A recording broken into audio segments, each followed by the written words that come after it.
If you don't deal with your trauma when it happens, it doesn't just magically go away. You guys, I just got this package and I'm about to become insufferable. I have a podcast mic. Now everything that I say is legitimately serious. If you're new here, my name is Lena and I make police-related and lifestyle-related videos and content. And if you haven't subscribed, please subscribe. I'd greatly appreciate it because I got a mic. And I'm feeling talky. Let's talk about mental health. Now, this channel is all about being open and honest and transparent and all that jazz. But it's still super hard to come on here and say, yes, I'm in law enforcement. And yes, I struggle with mental health issues. Last year, I was diagnosed with PTSD, anxiety, and depression. And it has been a journey. And I want to talk about that today. There's still a stigma when it comes to police officers and mental health. Let's take it back, okay? Like about a few years ago, I uploaded a video where I was talking about the negative effects of night shift, right? And during that time, it was just, there was a lot of things happening that were affecting my mental health. But it wasn't until I got pregnant and then had my baby at 27 weeks. She was super, super preemie. Didn't know if she was going to survive. Had a lot of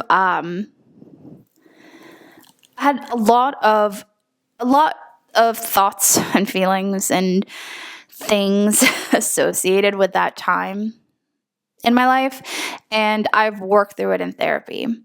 And she's now 3 years old, and I'm in therapy still. And I am uncovering a lot of things in therapy. I finally had the courage to see a therapist about a year ago now.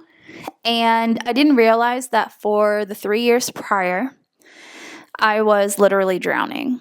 And I was taking everybody down with me, most notably my husband. And it wasn't fair to him. I appreciate his tough conversations and his tough love. And I remember distinctly sitting at our dining room table and he was like, "You're drowning and you're taking me down with you. And I need you to go seek help." And I want to commend him on being able to have those tough conversations, because it's difficult to have those tough conversations because you don't know how the other person will react. I was at a point in my life where I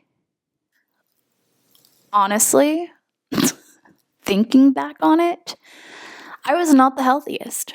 I don't drink excessively. Don't do drugs. I don't I was just living recklessly. Yeah, that's what it is. I didn't really care if I lived or died. And the jokes that I was making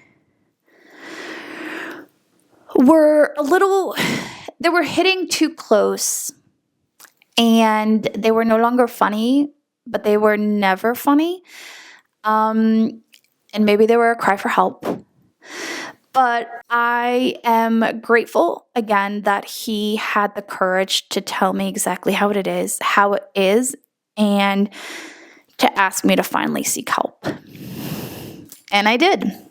And I called around, and you always hear the mental health system it's crappy, right? Working in law enforcement, you know that mental health is a big thing, but you never realize how important your mental health is until you're in a situation where you're faced with having to acknowledge that you're not okay.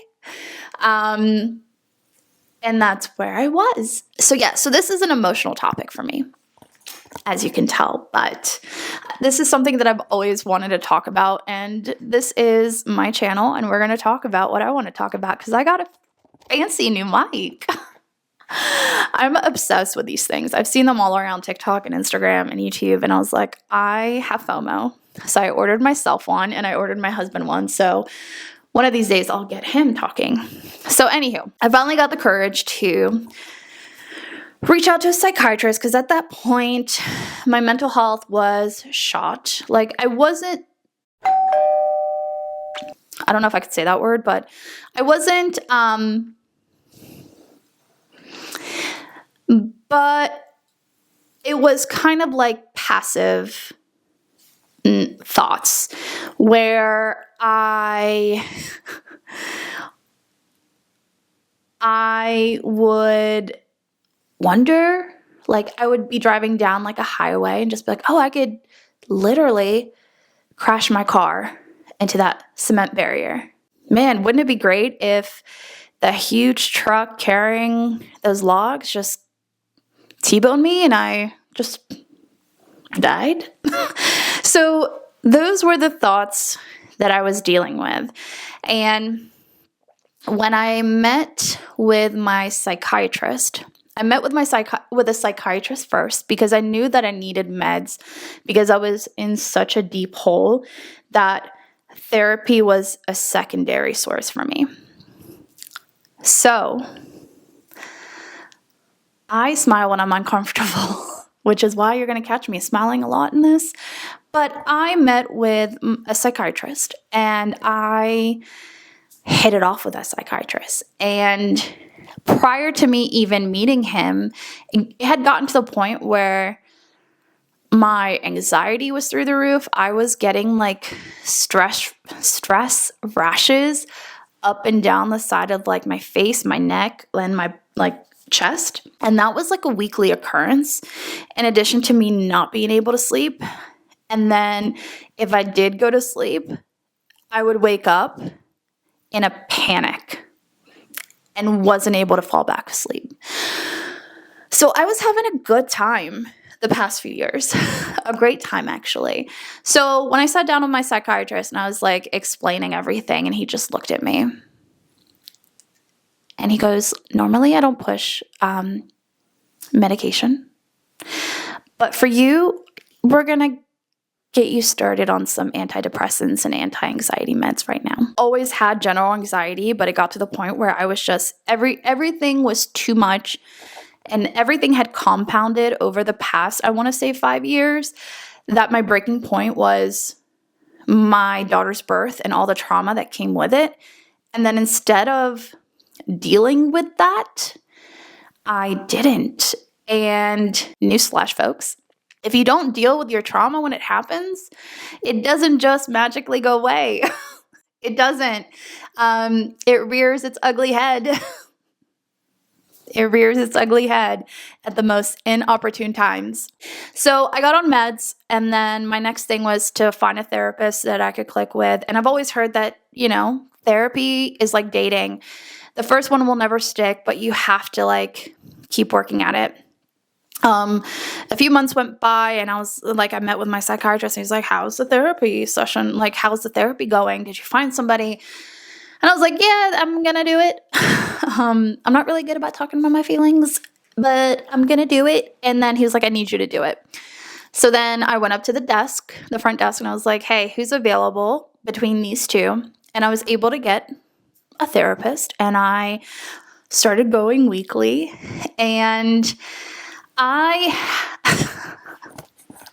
am so grateful for her, and I am so proud of myself for the work that I've done. Because when it comes to being an officer and going, well, I've got mental health issues and I go see a therapist and I need help in the form of antidepressants and anti-anxiety, that is very vulnerable. Because we don't like to be vulnerable, right? we are trained to be the calm in situations. We're trained to be like the authority in situations, and we're trained to be not afraid, right? And you are supposed to be the epitome of just the strong individual, strong-minded, strong-willed, physically strong, and everything else. So coming on here and saying, well, I struggle with my mental health is tough. But the more you talk about it, the less taboo it is. And the more you talk about it, the less weight it has. Yeah, the less weight it has. So that's my story. And yeah, mental health in police officers is such, again, a tricky topic. I feel comfortable talking about it now because I know of other people going through similar instances as I am and are taking similar paths as I am, and they work with me, and I am grateful that I have a support system in my department that is aware. It's not something that I flaunt, but it is helpful if we were able to just be better at talking about it. Mental health's a real bitch, y'all. Like, I am sitting here, like, medicated and therapized, and I am a different person today, mentally, physically, emotionally, spiritually, than I was last year, or even 3 years ago, or 5 years ago. And I am so much better for it. And the thing with me is, this is never, like, medicine for me is not the long term. This is something that my doctors and I have talked about, and I just needed to get to a baseline. And then that way, once I'm at a baseline where therapy is doing more good, then we can stop taking the medicine. But until then, I'm okay. And for the longest time, I wasn't okay. And for the longest time, it was hard for me to say, hey, I'm not okay, but I'm going to be okay. And if I could tell my past self anything, is that it gets better and life is actually good. Life is good. Having feelings means that you're alive. And good feelings, bad feelings, whatever the case, they're just part of life. And nothing is as important as your brain makes it out to seem, or like your anxiety makes it out to seem. So take a deep breath, go see your therapist, take your meds, and then just better your best. So yeah, that would be my advice to my younger self. I would love to hear about people's experiences that deal with mental health. Would love to. But I understand it's a tricky topic, and I understand that it's a tough topic. So if you made it this far in this video, I am thankful for you. Thank you for listening to me for the past, 15, 20 minutes talking about mental health and my journey through mental health. And if you're ever in a position where you are on the fence about whether or not to go seek help, please seek help. The world is not better without you in it. And don't let your thoughts have more weight than they need to. Because you're important. I'm important. You're important. We're all important. We all matter. I matter. I matter to my husband. I matter to my daughter. I matter to my parents and my siblings. I matter to my friends. And if you're going through a hard time right now, I am so sorry, and I empathize. And I want you to see it through, and I want you to just not listen to those thoughts. I want to do more videos where I just talk like this about certain topics because I enjoy talking. It's very therapeutic for me to be sitting here in front of a camera, knowing it's going to go on the internet, knowing that some of my coworkers might see this, but it's nothing that I haven't told people. Like, I've had these difficult conversations with my coworkers, and once you're vulnerable, they're vulnerable. And it's amazing to see the switch that happens when there's like, it's like, oh, you actually get it. You get it. Like, me talking about this, you're not looking at me with pity or worry or anything. Like, you're just looking at me and you understand. You understand what I'm going through. And I wish everybody had that. And if you do, you are very lucky. And if you don't, I need you to find people. Start talking about it. All right, guys, it feels weird for me to ask you to subscribe, but please subscribe. Not all topics are going to be as heavy as this one today, but I've been thinking a lot about my mental health, and I wanted to do a video, and I got these swanky new mic holders. So thank you all so much for watching until the end. If you are here, appreciate you. I hope you're well, and I'll see you guys in my next video. Bye.